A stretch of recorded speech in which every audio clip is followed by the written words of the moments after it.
Et nous nous rendons d'abord au Palais de la République où s'est tenu le Conseil des ministres ce mercredi. Et c'est avec Sarah Luya-Senghor pour la lecture du communiqué. Bonsoir Sarah. Bonsoir Adama Anouchka. Mesdames, Messieurs, bonsoir. Le Conseil des ministres s'est réuni ce mercredi 18 février 2026 sous la présidence de son Excellence, M. Bassirou Diomaye Diakhar Faye, président de la République. Le chef de l'État a fait une communication portant sur les points suivants. L'avènement du Ramadan et du Carême. Le président de la République adresse tout d'abord ses félicitations et vœux à la Oumma islamique ainsi qu'à la communauté chrétienne à l'occasion du début du mois béni, du Ramadan et du Carême, avant de prier avec l'ensemble de la nation pour un Sénégal de paix, de prospérité et de solidarité. À cet égard, il salue le dialogue interreligieux au Sénégal, renforcé par le soutien permanent de l'État au culte, à travers notamment la délégation générale aux affaires religieuses. Rappelant au gouvernement la nécessité d'accompagner les communautés durant cette période exceptionnelle de ferveur religieuse, le chef de l'État demande de renforcer les ressources consacrées au culte. Évaluation et renforcement de l'action territoriale de l'État. Le président de la République informe le Conseil avoir tenu le 12 février 2026 un séminaire avec les gouverneurs de région en présence du Premier ministre et de plusieurs membres du gouvernement. Il félicite le ministre de l'Intérieur et de la Sécurité publique et les gouverneurs de région pour la qualité de la représentation, du travail accompli sur le terrain et des rapports, recommandations et projets présentés lors de cette rencontre. Le chef de l'État insiste sur la subsidiarité et la gouvernance de proximité avec l'implication effective des autorités administratives, des services déconcentrés de l'État et des collectivités territoriales dans la conception, la mise en œuvre et le suivi-évaluation des politiques publiques en tenant compte des préoccupations et aspirations des populations. À cet égard, il demande au Premier ministre de veiller à la prise en charge des priorités régionales présentées par chaque gouverneur et arrimées à l'agenda national de transformation.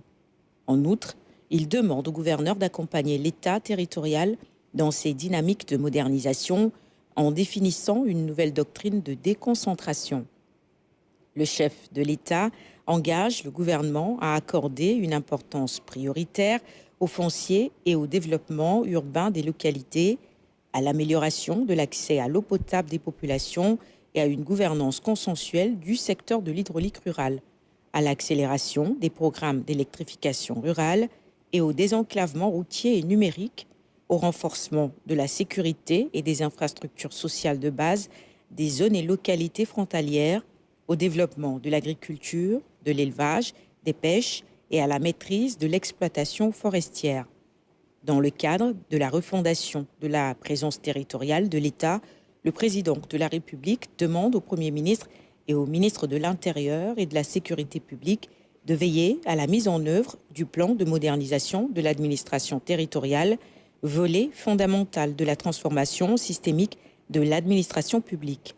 Il instruit également le Premier ministre de superviser la mise en œuvre à partir de 2026 d'un programme spécial de construction de bâtiments et édifices publics destinés à l'administration territoriale afin de consolider la proximité et l'efficacité de l'État et des services publics à l'intérieur du pays. Après avoir engagé le ministre de l'Intérieur et de la Sécurité publique à veiller à la tenue régulière des conférences régionales d'évaluation de la mise en œuvre de l'agenda national de transformation, le chef de l'État demande au Premier ministre de tenir chaque semestre une réunion interministérielle de suivi de l'action de l'État dans les régions. Nouvelle dynamique de politique nationale de la jeunesse. Partant de la célébration de la fête nationale du 4 avril, occasion de rendre hommage à l'armée et à la jeunesse, le président de la République indique le rôle primordial de la jeunesse dans le rayonnement du Sénégal et la mise en œuvre de l'agenda national de transformation Sénégal 2050.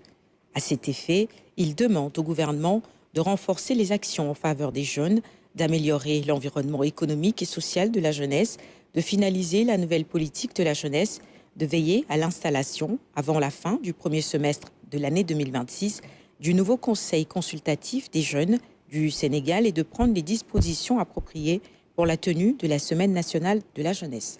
Renforcement du rôle des femmes dans l'agenda national de transformation. En perspective de la célébration le 8 mars de la Journée internationale des droits des femmes, le chef de l'État rappelle au gouvernement la nécessité d'asseoir le soutien et la valorisation de l'action des femmes dans l'agenda national de transformation. Il demande à cet effet la finalisation du projet de loi relative à l'autonomisation économique des femmes, de la nouvelle stratégie nationale pour l'équité et l'égalité de genre et de la réforme de consolidation de l'Observatoire national de la parité. Le président de la République demande enfin au Premier ministre, au ministre de la Famille, de l'Action sociale et des Solidarités et au ministre de la Microfinance et de l'Économie sociale et solidaire de renforcer les dispositifs de coopération, de formation, d'encadrement et de financement des femmes. Agenda du président de la République. Le chef de l'État informe le Conseil qu'il a présidé le 17 février 2026 à Diamniadio la cérémonie de pose de la première pierre de la Maison des avocats. Au titre de la communication du Premier ministre. Monsieur le Premier ministre a entamé sa communication avec la filière peau et cuir. Il a ainsi souligné que dans le cadre de la mise en œuvre du plan spécial d'investissement et de financement 2026-2028, la filière peau et cuir constitue l'une des composantes à fort effet d'entraînement pour l'économie nationale et un des leviers d'accélération de l'agenda national de transformation. Le choix stratégique de l'écosystème peau et cuir vise à renforcer la souveraineté, à densifier le tissu industriel et à améliorer les conditions de vie des populations. Il permet une meilleure articulation entre les politiques sectorielles, l'aménagement du territoire et la stratégie industrielle. Pour le Premier ministre, le Sénégal bénéficie d'un potentiel important en matière de production de peau, principalement issu de l'élevage des bovins, ovins et caprins. Toutefois, les capacités de transformation sont limitées. Ainsi, plus de 70% des peaux sénégalaises sont exportées brutes, entraînant une perte de valeur ajoutée significative conjuguée à l'existence d'un circuit parallèle informel d'exportation sans transformation locale. Malgré un cheptel important et un savoir-faire artisanal reconnu, le taux de transformation locale des cuirs et peaux est inférieur à 5%, limitant ainsi la valorisation de cette matière première.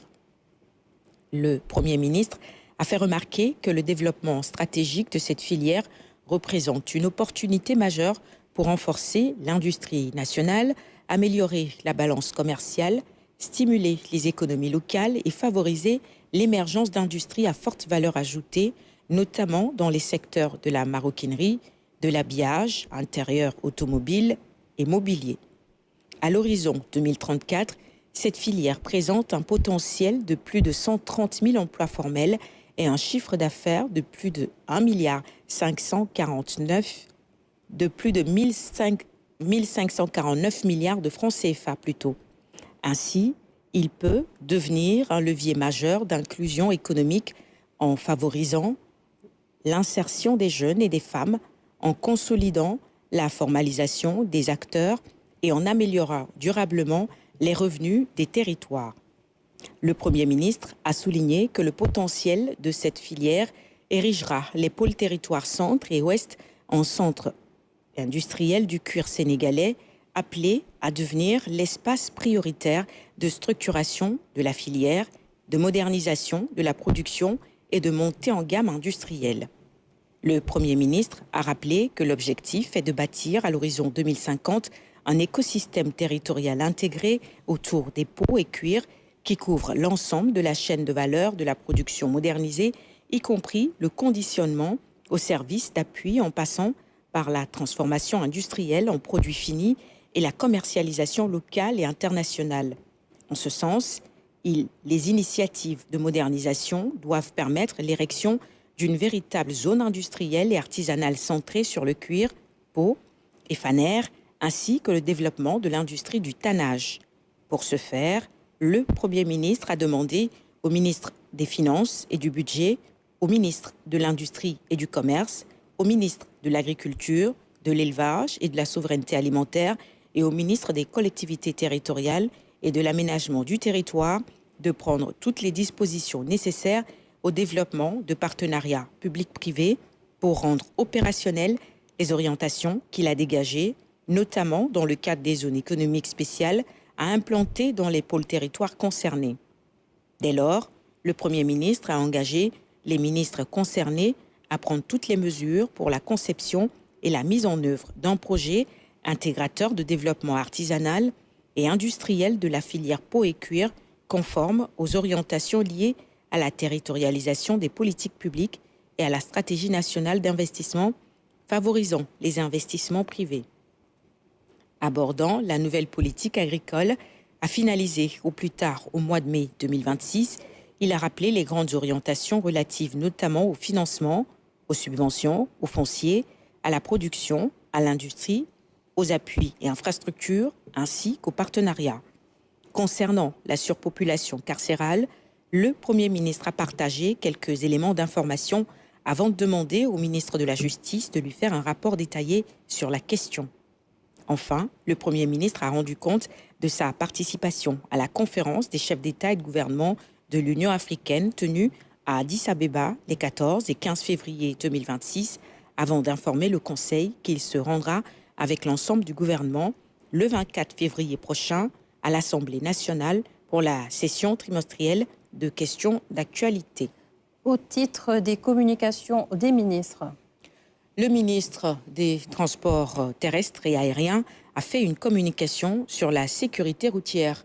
Le ministre de l'Emploi et de la formation professionnelle et technique a fait une communication sur le thème pour une mobilisation nationale en faveur de l'emploi et de la formation professionnelle et technique. Le ministre de l'Industrie et du Commerce a fait une communication sur la situation du marché et la commercialisation de l'arachide.